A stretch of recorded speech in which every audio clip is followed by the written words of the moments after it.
Okay, so good morning, everyone. It's my pleasure to introduce our guest lecturer. You can see in my sharing screen, Dr. Seang Kyung Kok, head of our undergraduate business program. He also a senior lecturer in finance at MIT Vietnam. Dr. Seang will bring deep expertise in not only in finance but in many different majors because he's in a head of department, especially for our bachelor of business for a very long time here. Today, Dr. Sang will talk directly aligned with the theme of framing your graduate capability framework. He will help you to reflect on the Bachelor of Business journey, guiding you to map out your sales story and understand how your chosen path align with the skill and capability for our future of work in here. This section is designed to connect your personal journey with broader learning outcome from our BUS program. We hope it prepare you to face tomorrow workforce with confidence and clarity. Very important one I want to highlight. His sharing today will be integrated into our assignment 2. I know this week on Friday it could be our assignment 1. It will be required to reflect on Mr. Haluk, but Dr. Sang sharing is could be required to reflect in our assignment too, because in the past some students just mess up with like bring Sang in the assignment 1. No, his sharing is could be assignment 2, where it will reflect on the learning and experience through the e-portfolio, which we will cover together in our face-to-face class today, this week actually. So please join me in welcome Dr. Sang for his section now, and thank you Sang for joining and sharing for our students. Thanks, Don. I think as you were reconnecting, I was telling the students that it's always a pleasure to be here to meet all our students that are close to completion, and also in a multidisciplinary group such as this across the different majors on BBUS. It's always very nice to see this. But before we start, I suppose, gentle reminder, whatever I'm going to say to you is for assessment number 2, not assessment 1, okay? So just don't mess that up. We don't want you losing marks because of that. But okay, let me start sharing my screen, I suppose. And as Tuan has indicated, I'm going to speak to you today about graduate attributes. And before we start, maybe give me a thumbs up if you can see my screen, everyone. Yep, cool. Awesome stuff. So, I'm going to be talking to you about graduate attributes only because the way we see the Bachelor of Business capstone, the business graduate folio, is that it's a bridging course. All of you are nearing close to completion in relation to your studies. So we really want you to think about essentially what skills you've developed over your time, what capabilities you've developed over your time here at RMIT, and also what capabilities you can develop further once you leave. So you'll have strong points and you may have, let's say, areas of weakness that you want to develop, improve. So we want you to be very aware of that, only because when you leave the academy and progress into, let's say, industry, it's very good for you to be able to position yourself in terms of your career, position yourself in terms of your company, only because you can then see where your developmental trajectory is going to be. So how you develop in your career. Is it somewhere, does your career complement, let's say, another sector? Does it complement multiple sectors? How do you interface with, let's say, your friends here, or your classmates with different capabilities to, let's say, enhance your overall career trajectory as well? So we're going to be focusing heavily essentially on graduate capabilities and getting you to think about those graduate capabilities, getting you to basically giving you a better definition of those graduate capabilities. But before we actually start, all of you are essentially on the Bachelor of Business. So I'm going to basically put that in the middle, BUS. Yep, this is your program of study. And actually, before we get into the capabilities, what I want to define first is how the key pillars that have formed the Bachelor of Business. And from the Bachelor of Business, there are actually 2 key pillars that have defined how we design the content, how we design the program, how the majors are structured. The first of these pillars is going to be student feedback. Okay, and the key student feedback here was ultimately with flexibility. So students wanted flexibility with their study because ultimately what they wanted was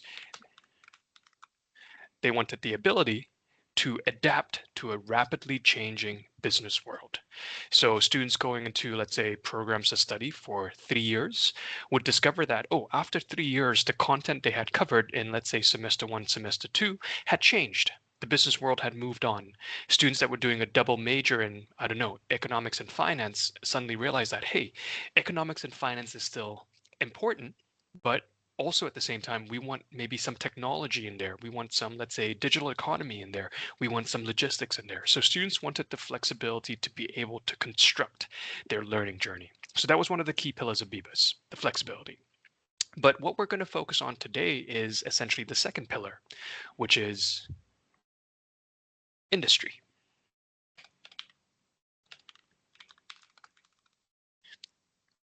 And essentially, what we did was that we surveyed our industry partners. We have our industry advisory board down in Saigon and also up in Hanoi.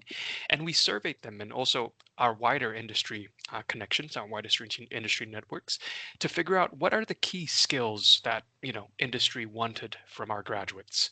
And these were basically our industry networks in every single one of the majors that we have on the Bachelor of Business, every single one of the programs that we have here at the Business School RMIT Vietnam. So we surveyed logistics companies like Kuehne Nagel. We surveyed finance companies such as Dragon Capital. We surveyed, let's say, the World Bank. We surveyed different banks in terms different styles of companies to actually find out what skills that they wanted. Now, from this industry survey, it forms two different skills or two different skill sets. On the one hand, they wanted the technical skills. So if you're doing, let's say, a major in finance, then you should be able to handle financial based data. If you're doing a major in entrepreneurship or human resource management, you should be able to handle the technical dimensions of entrepreneurship and human resource management. But what they also indicated was that the technical skills should be complemented by a suite of softer skills. And these were essentially very, very important in that the technical skills could not exist in isolation. They are important, but they have to be complemented by softer skills as well. And essentially, these softer skills are what we're going to be referring to today. These softer skills are what we call our graduate capabilities, and we're going to be breaking them down today. Okay, so just maybe for some color in this, we're going to be focusing on the softer skills. Also, Tuan's just posted in chat. If you do have any questions, please do feel free to post them in chat and we'll try and address them. But for now, is everyone okay? Give me a thumbs up if we're all good with this simple breakdown of the key dimensions of BBUS and also what we're going to be focusing on in relation to soft skills. Cool. Awesome. So like I said, we're going to be focusing our efforts on the soft skills today and trying to basically see how those soft skills really complement all the technical skills that your academic teams have been giving you on your majors, your minors, so on and so forth. Now, what are these soft skills? So from an RMIT perspective, we call these soft skills graduate capabilities. Okay, and we've broken them down into 6 different graduate capabilities.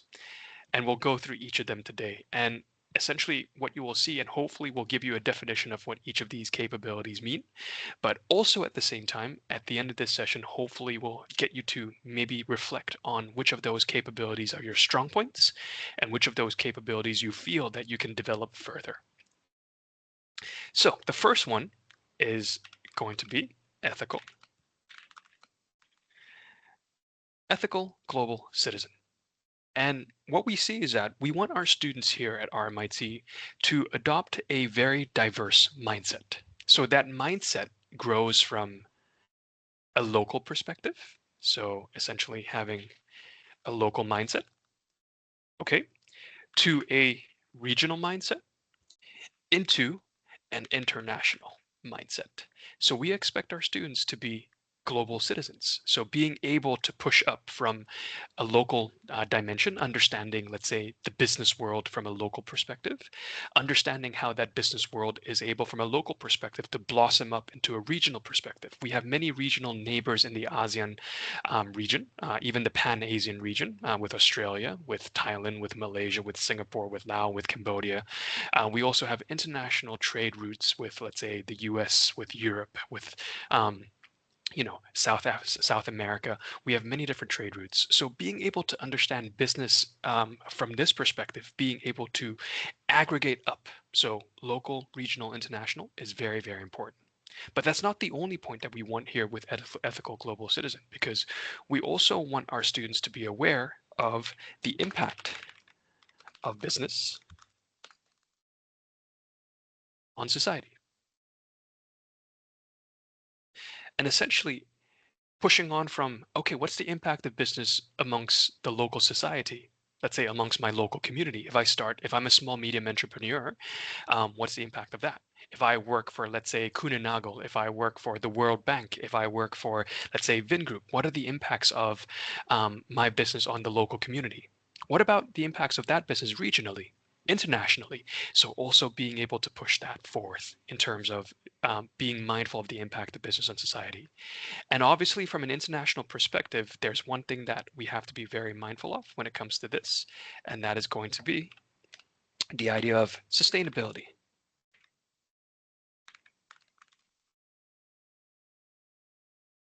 Sustainable business practice. How do I ensure that my business impact, or how do I ensure that my role in my business ensures respect for, let's say, the impact, the respect for societies, the respect for the environment, the respect for, let's say, the law. So ultimately, that's what we want to look at. So this is what we look, or this is what we consider when we think about ethical global citizen. Give me a thumbs up if we're all okay with that.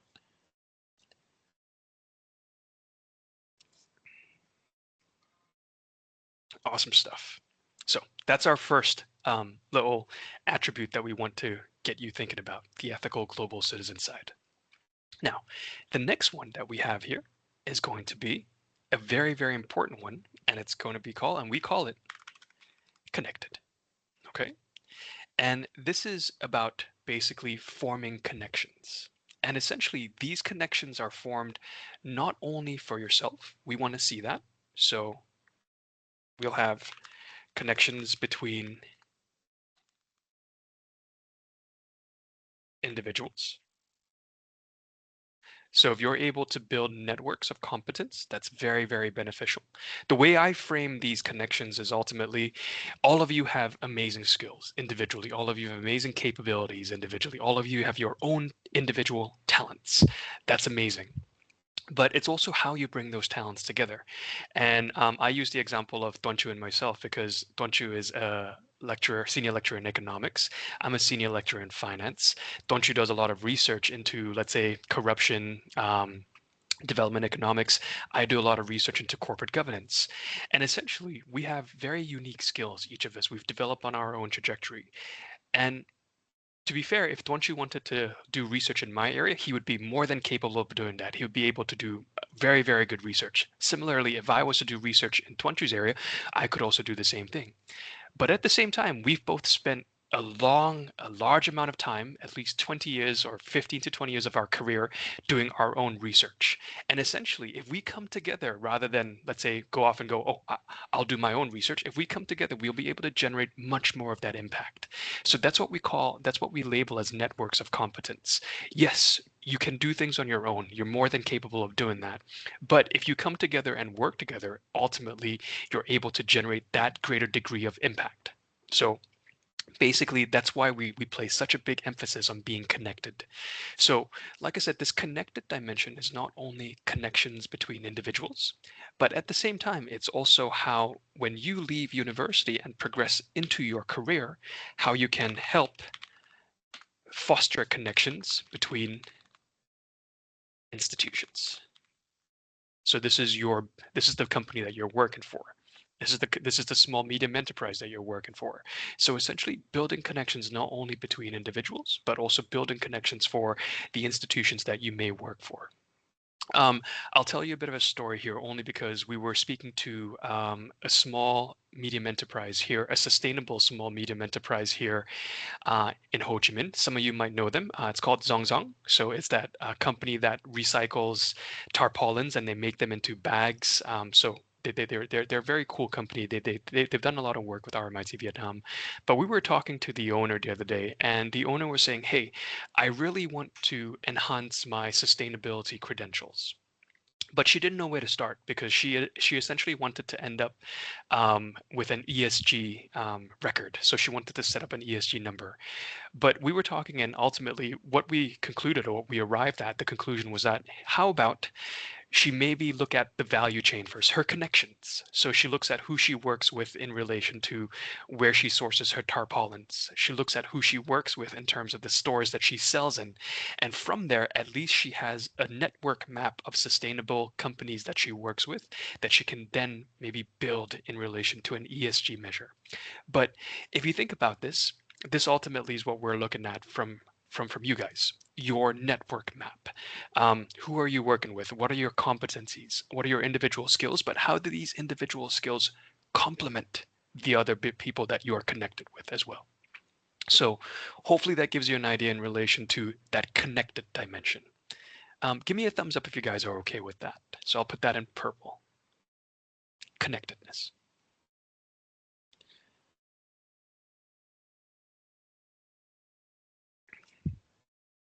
Cool. Like I said earlier, if there are any questions, please do post them in chat. Okay, so hopefully it's okay for now. Now, from connected, we move into one of the more important. They're all important, but this has been something that's been flagged as being relatively important by our industry partners when it comes to soft skills for graduates. Adaptive, or being adaptive. So we know that the business world changes very rapidly. 5 years ago, when I first arrived in Vietnam, the big technology that was, you know, rolling around was basically blockchain.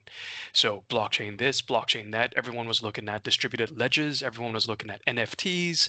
Everyone was looking at different cryptocurrencies as a means of transferring data. Right now, blockchain is still, interesting, but ultimately we've kind of somewhat moved on from blockchain a little bit into now AI technology, large language models, small language models, agentic AI. So AI is now ultimately, what's in fad and one of the key technologies that everyone's thinking about leveraging. And that has always been the case within the business world. Technology, and Don can attest to this as well as an economist, but technology has always been a key driver of economic development. To move to a next stage of overall, let's say, well-being from an economic perspective, one of the key dimensions or one of the key drivers of that, technology. But because technology causes the business world to change so much, a lot of companies look towards individuals that possess the ability to adapt, to have the intellectual agility, and I'm going to put that down here, the intellectual agility to adapt to this rapidly changing business world. And we try to train that in you guys to think laterally, to think to think laterally. So to basically think outside the box. We also try to get you guys to work in multidisciplinary groups to foster your understanding of different disciplines, not only yours. But essentially, this intellectual agility is something that we all like to develop. Not only you guys, but Donju and myself as well. In that we like to be intellectually agile because things change so much. And one of the elements of intellectual agility is actually awareness or self-awareness. And essentially, hopefully, today is one of the sessions that we try to get you to be self-aware of your skills that you have and what you want to develop further. So building transferable skills, being adaptive, being able to interface, being able to relate to this changing business world. The example that I gave earlier was when we were talking about BUS was an economics and finance degree. And the reason I use the economics and finance example is because it's the one that or rather, because I'm a senior lecturer in finance, I kind of relate to this the most. But it's not only economics and finance, it's also for logistics and supply chain. It's also for entrepreneurship, for human resource management, for management and change. For every single major, this has been happening. But let's say, for example, we take economics and finance. Now, Traditionally, when students come in, they start doing economics and finance. They cover basic economics, they cover basic finance, they cover fundamentals. But if you think about it, over a 3-year period, the business world changes massively. We saw that 5 years ago. Oh, when it came to financial institutions, suddenly blockchains come along, and there were banks that were looking at blockchain technology as a means of data transfer. We looked at digital currencies, central bank digital currencies, changing, having two different currency sets there. So you have your paper currency, but you also have this other digital currency that sits in tandem with that paper currency. So the financial world and the economic world changed massively overnight. So once again, we were trying to be adaptive with the Bachelor of Business and go, hey guys, yes, you can start with an economics and finance degree when you first join, but let's say overnight, let's say 2, 3 semesters in, you go, oh, this new blockchain technology. I still want a finance major, but I also want to do economics, but maybe I'll do an economics minor and a blockchain minor as well. So once again, giving you that ability to be adaptive in terms of how the business world change and also how you see yourself within that business world as it changes. So being adaptive, being agile, we've tried to design programs that have helped you or tried to support you with that agility, but also we want you to be mindful that you need to develop that agility, and hopefully all of you have developed that agility to ultimately deal with this rapidly changing business world. But give me a thumbs up there if you guys are okay with the adaptive dimension. Are we okay, guys? Yep. So I'll put this in green over here. Whoops, more colors, but I'll put this in green. There we go. Awesome stuff. So ethical global citizen, number 1, connected, number 2, adaptive, number 3. Now, this next capability is very closely linked to adaptive, only because, like I said, technology drives how our business world changes. And at this stage, ultimately, a lot of our technologies are digital. So we want you to be digitally adept, to be able to understand how to use these new technologies, blockchain, AI, large language models, agentic AI. And maybe I'll ask all of you a question right here, and you can give me a heart shape. How many of you use AI or large language models in terms of supporting your studies? So give me a heart shape there. Or give me a heart shape emoji. A lot of emojis going up.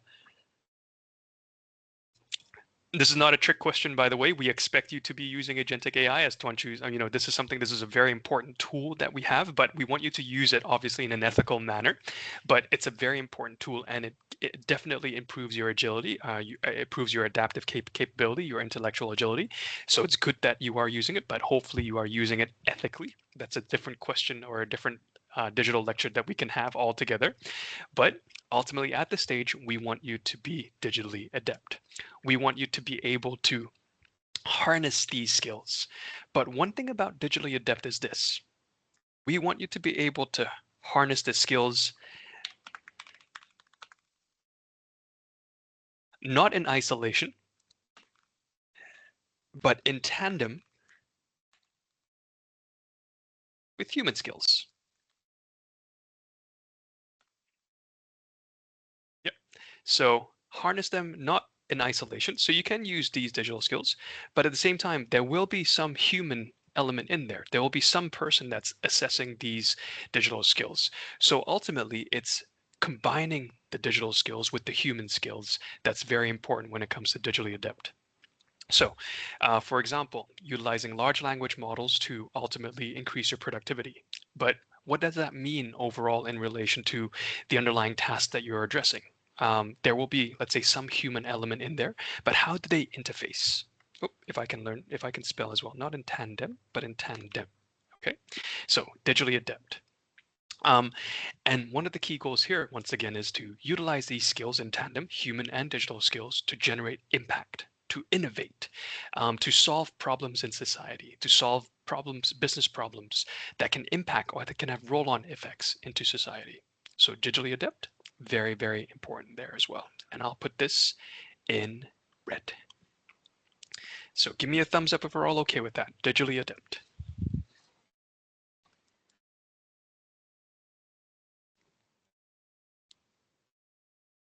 Okay.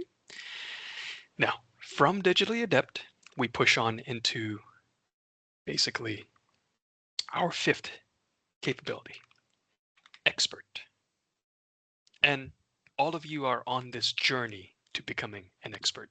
You've started already. You've started building very key, immense skills. Some of you are doing a double major. Some of you are doing a major single minor. Some of you are doing a major double minor. And you're all building these skills. So the key dimension here with expert is that we want you to develop not only disciplinary knowledge, yep, but the ability to understand how this disciplinary knowledge can be applied transdisciplinary.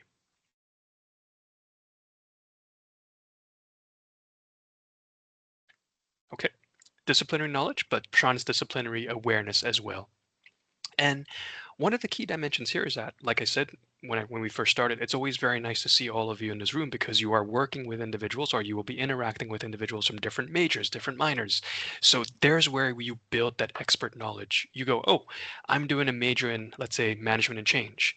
When I hear Manjit, you know, major coordinator for management and change talk about management, he's always going, everyone needs management. Everyone needs to be a strategist. Everyone needs to be a leader. Same thing with economics. When you hear major coordinator for economics, Dr. Van Ha talk about economics, economics is pervasive across every single discipline. So essentially, if you're doing, let's say, an economics major or a management and change major, can you see those your disciplines impacting or having pushing out into those other majors as well? From the individuals from those other majors, can you see where leadership fits in? Can you see where strategy fits in as well? So having that transdisciplinary mindset, really, really important. And this is not something that's acquired overnight, by the way. This is something that is built over time. And we envision that basically being an expert is ultimately going to be whereby you have lifelong learning. So it's a lifelong journey. And essentially, even for Tuancho and myself, our learning never ceases. We're learning new things every day. We're developing. Um, you know, One thing that we have within the academic world is this saying whereby it's the more you read, the less you know, because every day there'll be some new knowledge that's produced. So we're also trying to keep pace in terms of this expert dimension, and we're also developing along these expert dimension every single day, trying to build that knowledge, trying to be lifelong learners. But the expert dimension, very, very important there. So give me a thumbs up there if we're okay with the expert dimension.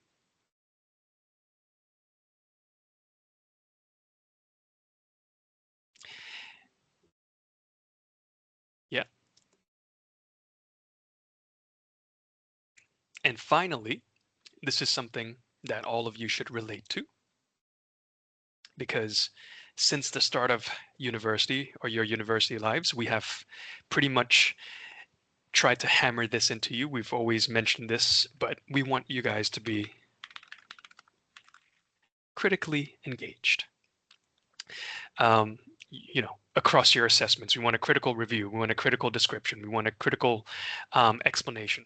So this whole idea of critical engagement is very, very important. And maybe we try to explain what we mean when we say critical. But when it comes to criticality, we're looking at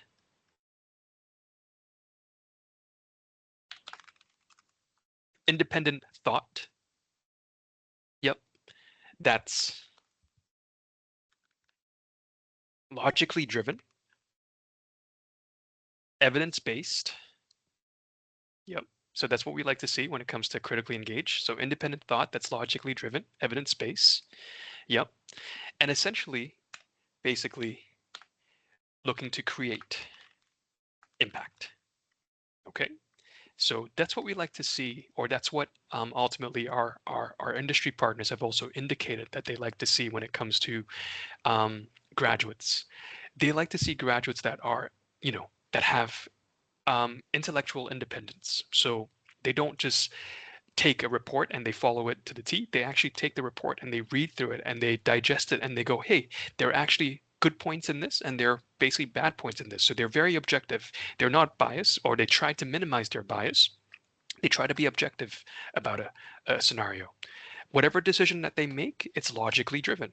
It's evidence-based. So essentially that's information being pulled from many different sources, and that information is being verified at every different stage. And essentially, it creates impact because they challenge existing assumptions.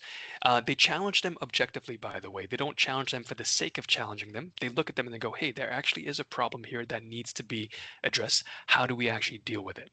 Okay, so this whole critical engaged element actually pulls together all the other graduate capabilities into something that goes, okay, we need all these dimensions. How do they help me become critically engaged? And that ultimately is our third or our sixth and final graduate capabilities. So just to rehash: ethical global citizen, connected, adaptive, digitally adept, expert, and critically engaged. So give me a thumbs up, guys, if we're okay with that. Awesome stuff. Now, I know that I've gone through this 6 in a list, but in actuality, they're not a list. They're actually all interconnected to one another.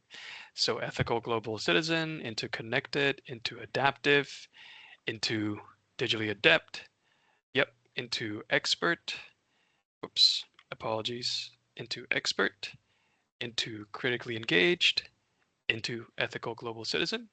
Okay, but this even this little process flow is not entirely correct because they're even further interconnected.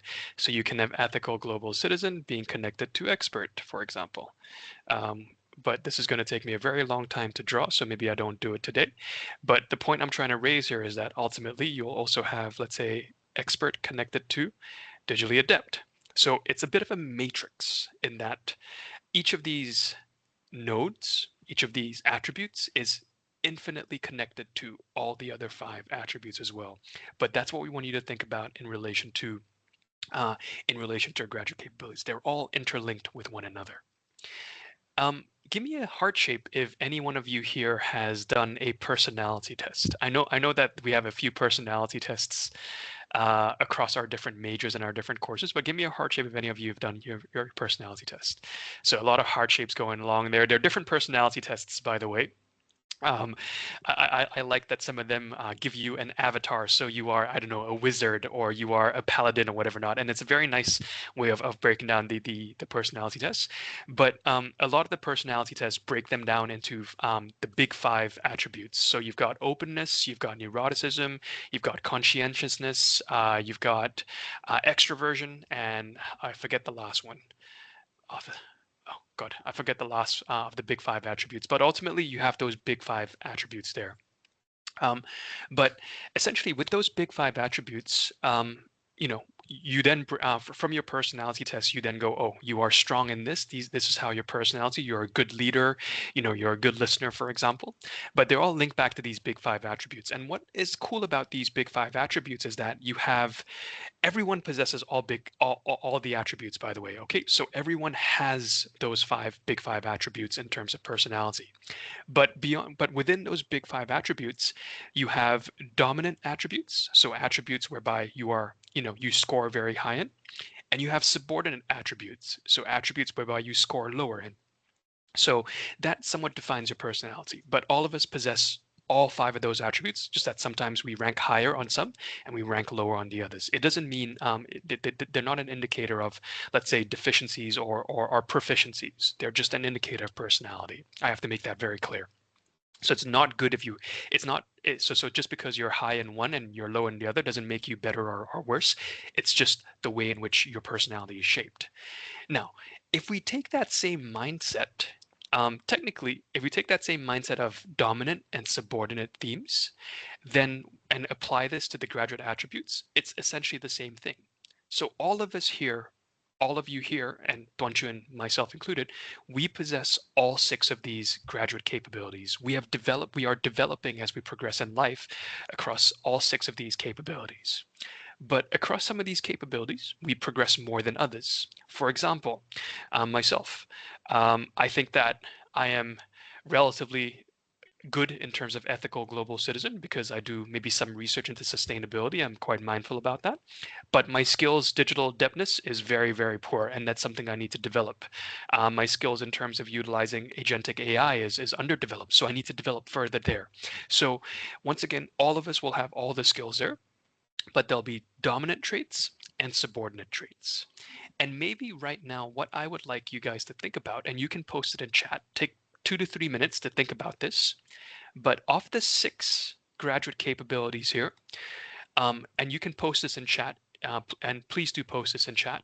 Which do you think is your dominant capability? And which do you think is your subordinate capability? So which do you think is your capability that you've developed the most? And which do you think is your capability that you want to develop further? So I'll give you 2 to 3 minutes. Do post that in chat. So think about it.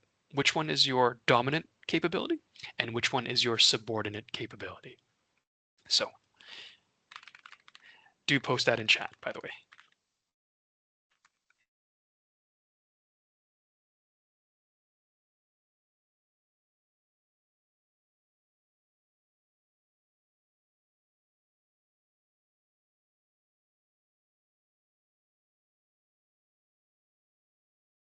Yeah, even if someone wants to talk to us, it could be good as well, right? So for any of you want to like speak out instead of typing in our chat box, we more than welcome. So I put mine in chat already. So I think that my dominance ethical global citizen, but my subordinate capability is digitally adept. So maybe everyone can join in and go, what's your dominant capability and what's your subordinate capability? You can have more than one, by the way. So you can have more than one dominant capability. You can have more than one subordinate capability.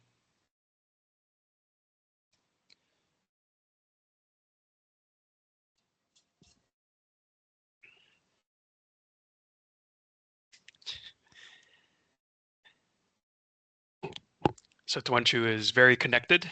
Yes, he has a large network and he's able to connect people. He's also very, he's definitely a people person.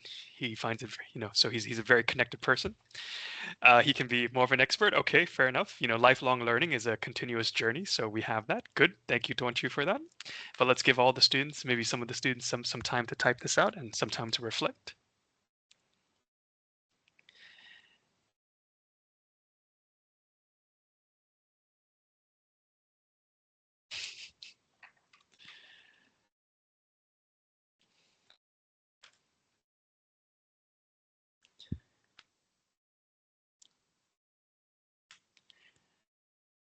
So let's see everyone. So Min, dominant capability, adaptive, very cool Min. So you're very intellectually agile, very nice.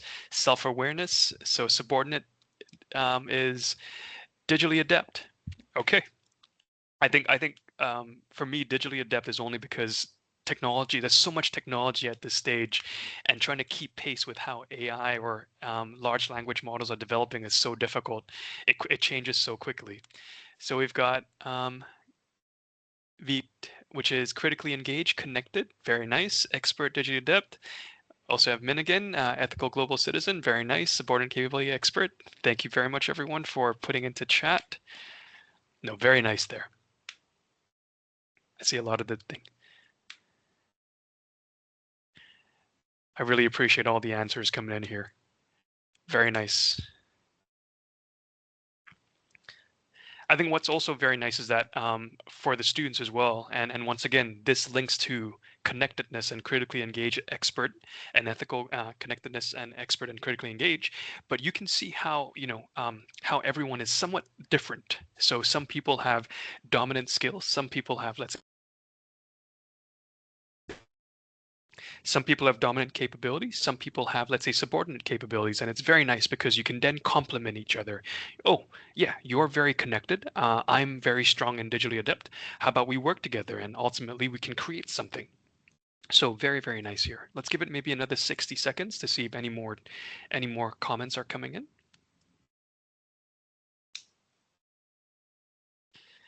I'm also mindful of time because I know we're meant to be giving some time to Q&A as well.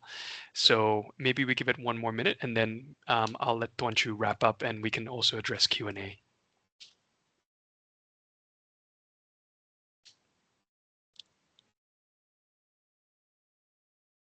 Also, just to let all the students know in here, don't worry because the image that you see on screen, I will share with Tuanchu, both the images. So the one with the Bachelor of Business and also the one with all the graduate capabilities. I will share this with Tuanchu and he will be able to share this with all of you as well, okay? So you will get a copy of this, so don't worry about that. Yeah. Also, what Sang sharing is in here, we also put it in our lecture slide for digital class for this week. It's actually come from AOL. So just as Dr. Sang just mentioned here. So it's just for you to refer, to reflect back to your own journeys in here, right? So you can see each of you, as Dr. Sang just mentioned in here, each of you have a different dominance capability and subordinate capabilities in here. That's very interesting to see. Yeah, I think what Tuanchu's raised is also very important in that you got as part of the reflective process or reflective process. What you can do is that across your, let's say, courses up until this point, there will be hashtags for AOL, so you can see what we've been, how we've been trying to develop you in terms of those skills, and you can also think and go, oh yeah, I've been tested in terms of my, let's say, adaptive capability. Have I developed that? Do I need more development of that? And also, like I said, as part of this adaptive journey, when you leave the academy and go into, let's say, your workplace, your industry, your own business, being able to reflect on these dominant and subordinate skills are also very important. Sometimes reflecting on the subordinate skills becomes becomes more beneficial only because you can then speak to your company or your employer. You can speak to you can shape your business in a manner that helps you develop those subordinate skills even further, so you become more well-rounded as an individual, as an individual in the business world. So, for example, I know of many students that have gone, hey, you know what, I'm weak in digital adaptness. And they've spoken to their employers to go, hey, can I go on training courses to enhance my capabilities here? So that's very, very important from that perspective. But, yep, I think we have Tuan, someone raised. I think we have someone raise hands in here, no, I right? think that's someone waiting in the lobby. Okay. Yeah. Yeah. But maybe we open the floor to Q&A now. But Yeah. Tuan, I'll hand back to you and maybe you can take over Yeah. from here. Yeah. Thank you, Sang, so much. So that's our main content from our guest lecturer today. As Dr. Sang just mentioned about like BBUS, graduate capability frameworks in here, and that's what we will expect you in assignment 2, right? We are building e-portfolio. That's kind of the platform to showcase what you have done so far for 3 years at MIT Vietnam through the major or minor or the general BBUS in here. And then you can connect with what Dr. Sang just sharing with us about today. Like we have a 6 different, right, for you to things in here. That's AOL, assurance of learnings in here. That's a capability we hope through our BBUS we have equipped for you, and then you can think right on the way. You can link it in. I think in assignment 2 we ask you to more details, right? Maybe keep in your mind what Sang just mentioned. What is could be the dominant, right? So what's our strengths in here? Similar to our assignment 1, we do our character strength, we do our value test, we do our skill test in here, and this one is similar approach in here, but this could be more about the beavers, right? More about 3 years. You may do some project and then it's just showcase you very strong in critically engaged, right? Capabilities in here. At the same time, you see maybe you a bit like about the experts, it's lifelong learnings in here. That's something you want to develop further, something you want to study about digital adapt in here. So that's what we want you to reflect from ePortfolio. That's a showcase of the BBUS with what Dr. Sang mentioned about our capability frameworks in here together to show what the journey is when you graduate in here. So I think we have roughly 10 minutes now. We open the floor for any question because it could be a very good chance. We have Dr. Sang here. He's just like taking charge of our Bachelor of Business for 3 years now. Just go to like many different process to maintain the quality, maintain the and bring the different major and minor from Melbourne and working with our Melbourne counterparts in here, and also with industry partner as well for whole of our bachelor business. So I think it could be good. Like, have any question for Sang, specific one for our like capability framework in here, or maybe in some general question in the like, okay, you do PhD in finance at University of Liverpool. What should I follow the path or should I go for industry? That's kind of the question is could be interesting as well. Yeah. So anyone have a question for Dr. Sang here? You can unmute and speak to us, or maybe you can typing in our chat box, right? Sang can read Yes. it. Yeah. Yeah. More than happy for you guys to unmute yourselves. It's always nice when students chat to us, but also I know that sometimes it can be quite daunting. So typing in chat is also perfectly fine. But let's give it some time for them to maybe type in chat.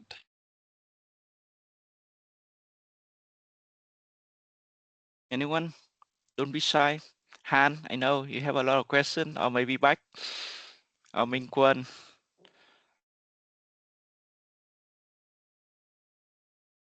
Yeah, good. We have Nguyễn Vinh, right? Vinh Nguyễn here. Please, you can unmute, speak to us. Can you hear me? Yes, very well, Vinh. So I want to ask Mr. Xiang on question. So as someone from the finance background, so why do you choose to pursue your path in education but not in the corporate world? I think that's a very good question, and also that's the question that that has been posted in chat as well. So I'll address Yeah, both of them. And essentially, I mean, there is no romantic story to this. There's no like, oh, I found my love of academia, but it was one thing that was very more much practical. So I graduated University of Liverpool. And essentially, like every finance graduate, I had dreams of becoming an investment banker or a stock trader in the big business world.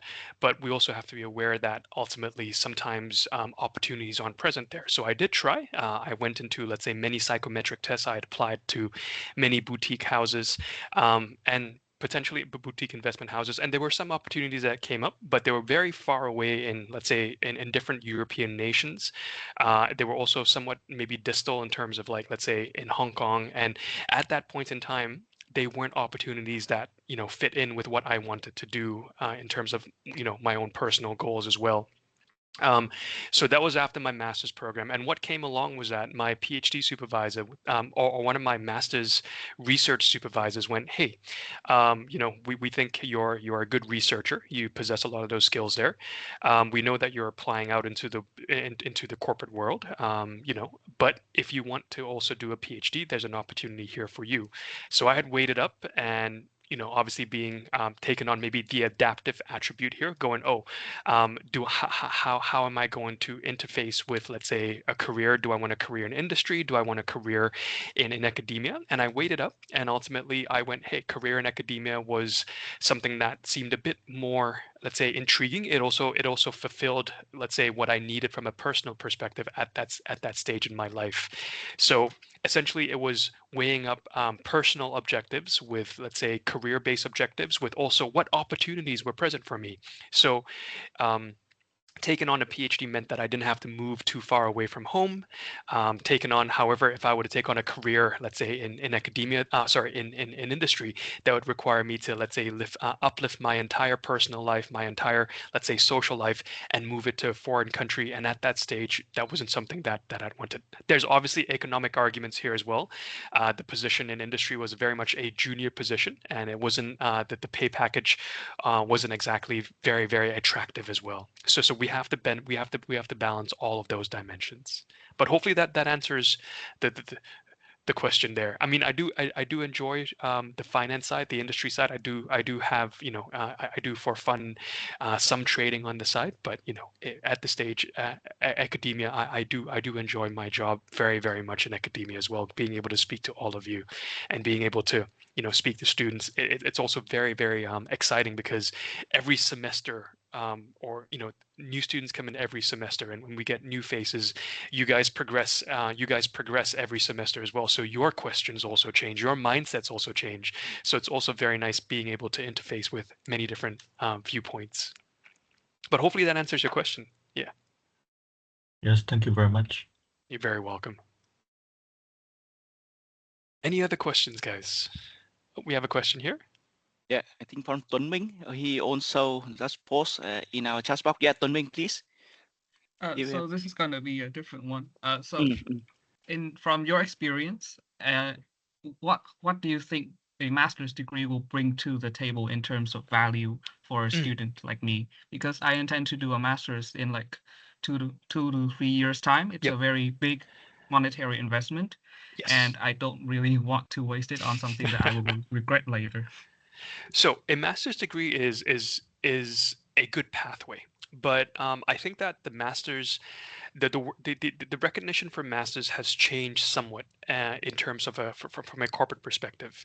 So what at least from my perspective when it comes to doing masters, the recommendation for students has always been, hey, maybe go out into the working world first for a few years, essentially experience what the working world is like, experience what it is like in industry, and then when you come back and do your masters, you actually understand the value from that master's further, because um, we have a lot of students that transition from undergrad to masters directly, and there's no problem with that because essentially that's also a great way to progress from an academic perspective. That's a great progression step.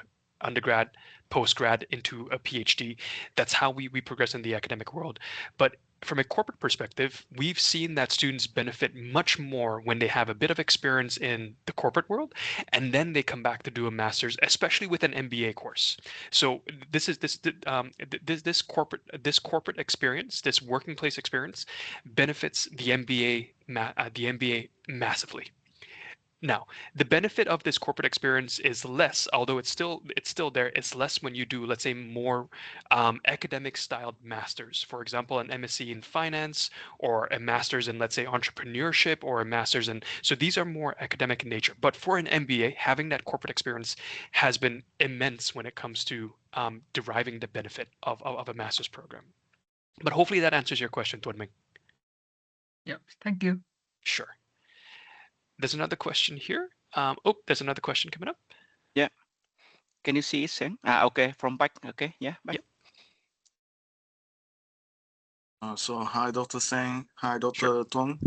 And I have a question that, like, as you know, like, we're about graduate from Bachelor of Business, but right now I feel like there's only the sky is my limit, but I don't really sure about my futures and like future career path. And I know that like you guys once there, so I have the question that like what did you do like when you feel like oh yeah you uncertain about like what you want to persuade for the career. I think that's a very good question, and that's a question that potentially a lot of individuals go through when they leave the academy, because it's been such a big part of your life. You've been here for 3 years, maybe 3.5 years, 9 semesters, or 9 to 12 semesters. So you've been here for a very long time, and now you're leaving the academy, and it's a lot of uncertainty. The business world is changing, but pretty much and I can only speak for myself, and this is because everyone addresses this uncertainty, this new journey in a different way. I think the first thing is to try and be positive about it. You've made progress, you are progressing in your life, you're progressing to the next stage, which is always very exciting. I know with the excitement comes I know with the uncertainty there are worries, but the uncertainty also breeds a lot of excitement. So there's a lot of positives to be taken from here, but also once again that capability of being connected. Speaking to your networks, individuals that have been there before. I know that at least from my own journey, my own academic mentor was very, very important, shaping in terms of their own experiences. The same way you're asking us now in terms of sharing our experiences, but that's where being able to talk to a lot of different people, trying to pull that information in and be objective about it, has been very, very helpful. Sometimes it can be overwhelming because you have, let's say, 20 different view sets going. Oh, you should be in this career, you should be in this path, you should finish your master's first, you should pursue a PhD. Oh no, you should actually do this, do that, go overseas. Now, all of that is very overwhelming information. But I think that as an individual, you have a lot of skills in terms of listing out all the information there, and hopefully you can maybe be that critical engagement. Maybe you can have that critical engagement with the data that's coming in to go, okay, let's pull up the data. Let's pull up the information that I have. Let's also think about what I want from my career. How do I see myself positioning? And essentially, let's direct myself. Let's push towards that goal. And maybe setting a short-term target, setting a short-term goal may align ultimately your decisions better. Going, in the next year or in the next 2 years, this is where I see myself, and that will help you then align, and you can then at least push towards that one target. Because if you have many multiple targets that are driven by, let's say, many different people, then it becomes very, very complicated. You can achieve maybe 2 to 3 targets. Maybe the human mind can achieve 2 to 3 focuses at any one point in time. But I think anything more than that, it becomes very, very overwhelming. But having a short-term target always helps in terms of, guiding that thought process. But hopefully that helps your question as well. Hopefully that answers your question. Yeah. That's great, Sang. We are aware of the time. I know you have a meeting at Sure. 10. So Yep. thank you so much for joining today with us. And yeah, any question you can typing in chat box and Sang can jump in and answer it. Yeah, for the question for both back and you can see right from our like ODC plan with some each year milestone to set up. That's exactly Dr. Sang can help you here, right? Yeah, Sang, I think yeah, our section will stop here now. Thank you everyone to join, and then I hope you can learn and then reflect something from the sharing section with Dr. Sang for today. Yeah, thank you very much, everyone. Take care, guys. It was good to see all of you. Good luck with your assessment number 1, and good luck with completing your program of study. I look forward to seeing all of your graduation. But take care, guys. See you.